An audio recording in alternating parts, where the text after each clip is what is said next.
வாக்குத்தத்தம் உன்னுடையது. இன்றைக்கு மனிதன் பாதுகாப்புக்காக பல உத்திகளை கையாண்டு கொண்டிருக்கிறார். பல நாடுகள் பாதுகாப்புக்காக பல கோடி ரூபாய்களை செலவு செய்து கொண்டிருக்கிறது. ஆனால் அவையெல்லாம் உண்மையான பாதுகாப்பு தானா என்று நாம் சோதிப்போமானால் அது பல நேரங்களில் தோற்று போகிறது.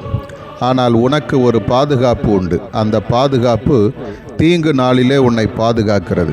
பிரியமானவர்களே, ஆபத்து காலத்தில் என்னை நோக்கி கூப்பிடு, நான் உன்னை விடுவிப்பேன் என்று சொல்லுகிற ஒரு ஆண்டவர் உன்னோடு இருக்கிறார். அவர் உன்னை பாதுகாக்கிறவர். தீங்கு வரும்பொழுது, சத்ரு உன்னை நெருங்கும் போது உன்னை பாதுகாக்கிறவராய் இருக்கிறார்.